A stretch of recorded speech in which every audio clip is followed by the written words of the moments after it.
What's your name? I'm Aralia Theodora. Where do you come from? Indonesia. I come from Indonesia. Do you work or study? I'm working here at Darwin. Okay, now let's talk about flowers. Do you like to have flowers in your home? I don't really prefer to have flowers in my home, as flower has only limited time to live. It's only lasts for 2 or 3 days maximum if you don't really taking care of it, and then you will go die. So I don't prefer to have a real flower, but if it's a fake flower, I don't mind. I would love it to put in the middle of the table or in the kitchen on the bench, but not the real flower. Where would you go to buy flowers? Most of the people go to the florist or the flower shop to buy the flowers, as the people they can help you to arrange the flower to make it look beautiful, and then arrange it, package it, and then make a real beautiful bucket of flower.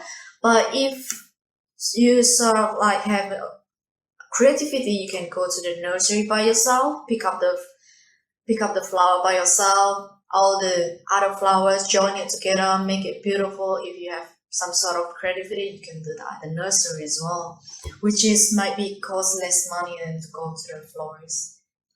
Okay, what occasions would someone give flowers to someone else? People give flowers on a lot of occasions. For example, graduation, which is the most people give flowers on graduation to congratulate them with after they graduate, or maybe on their birthday. And then some country they give flowers to on their funeral, but not you can't give all of kind of flowers. Maybe some flowers which color of white, or maybe the calm color that you can give it to at the funeral. Are flowers important in your culture? My country is Indonesia. I don't really think that flowers is really important in our country, because as I said, flowers is not last long, and then most of the people in our country would prefer give something that they can use in their daily life, for example food, or maybe money or something like that, or maybe jewelry. I think something that you can use, that you can maintain, is more preferable in our country and in our culture as well. Okay, now I'll give you a topic. You have 1 minute to take some note, and then after 1 minute, you need to speak on this for 1 to 2 minutes. Okay, let's begin. So, in our life, we have a lot of meetings. Doesn't have to be a formal meeting, but informal meeting. We have a lot of meetings in our life. So I remember I went to the meeting at the hotel, where I work. So I work at the hotel as a barista, and then they have annual meeting, which is regular meeting, which is every 3 months for the staff.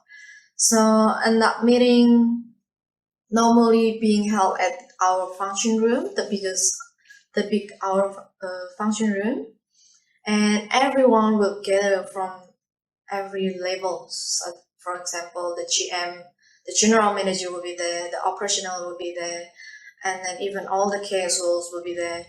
And sometimes one of the representative from the head office will be there as well, from the ACO management.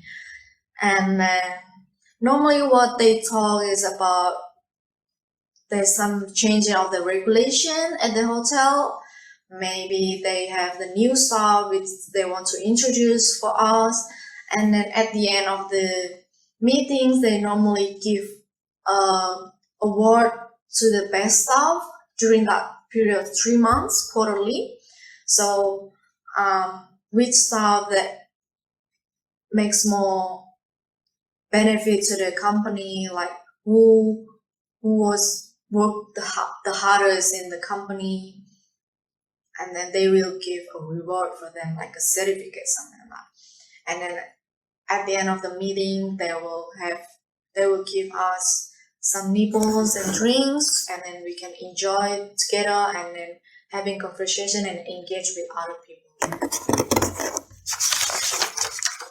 Okay, let's move on to more about meetings.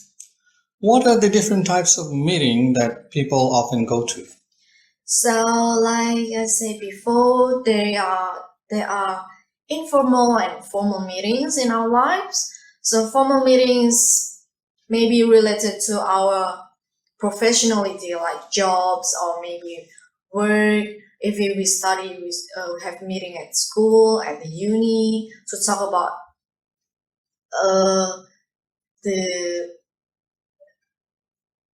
the one that you're studying, or at job, the problem at work. But in the informal way, for example, meeting with friends, that's count as a meeting as well, or meeting with to not just talking about job, maybe meeting with the agency to talk about travel. That's some sort of meeting as well. Some people say that no one likes to go to meetings. What do you think?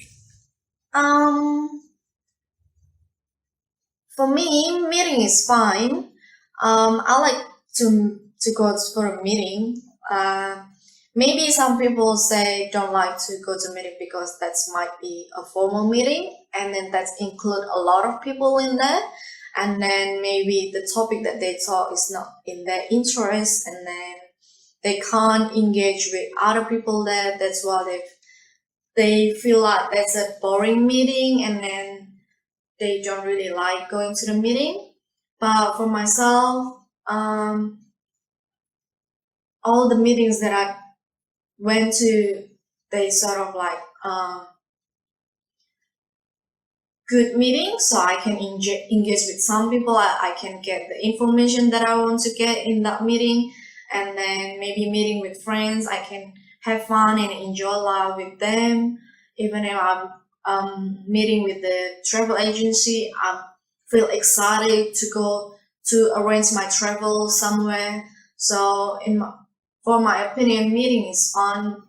That depends on the topic that they want to talk in that meeting as well, if it's really in your interest or not.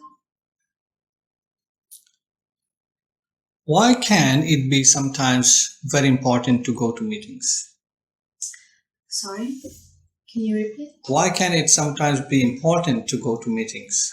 Is it important to go to meeting? Yeah, so meeting is where the information to be spread out. The information, or sometimes in one of the formal meeting, they make decision in there. So if you miss it, one, you will miss the information apparently, and then the second, you miss your chance to be part of that decision as well. For example, in our high school, we have a student union, and then we vote for the president of the student union. If you miss that meeting, you will lose your vote as well. You will lose your voice as well to vote who's gonna be the president. And then if that president not in your favor, that means you will regret it in the future.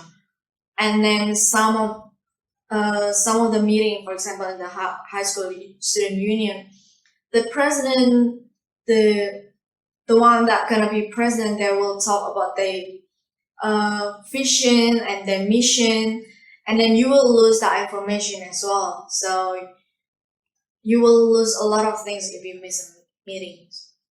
Okay, now let's move on to international meetings. Why do you think world leaders often have meetings together? In my opinion, because they can share about their difficulty as well, and then every country has different problems, and then they have different environment, they have different climate, so it's every country has different problem. For example, in Indonesia, we have a problem with corruption, and then we have problem with the weather as well. A lot of volcanic and nature things, something like that. And then with the world leaders join together, they can talk, discuss, and then provide solution for their country. For example, if there's a volcanic eruption in our country and we need some help for other world leader, and then they can help us to support with the some foods or some medicines and others necessary stuff. And then that's this can be other way as well. If they need us to support them in any way, if we could, and we can support them as well. Okay. What possible difficulties might be involved in organizing meetings between world leaders? Most of the world leaders, they are already busy with their own business to manage their own country, as a country is really big and then it's a lot of states to manage. So it's kind of difficult to arrange appointment in their schedule unless they really arrange it really early, like months prior the meeting or maybe a year prior the meeting. But some of the cases really needs to be solved in a short amount of time. For example, there's a disaster in one of the country, which is the world leader needs to have meetings straight away, which makes really hard for them as they already have plan and schedule. And then it's hard to find where can they meet to gather the meeting, because they need to be fair to be in the center of everywhere, so people the world leader can access it easily to the meeting place. Do you think that meetings between international leaders will become more frequent in future or less frequent? In my opinion, in this pandemic situation, I feel like the meeting will held more regularly, more than before. But they might, because it's pandemic season and they can't travel, and then they can't gather a lot of people in one place. So I think they might go just online, which is, for myself, is a better idea, where they can do at their convenient time, and then they can do it in their office without going anywhere.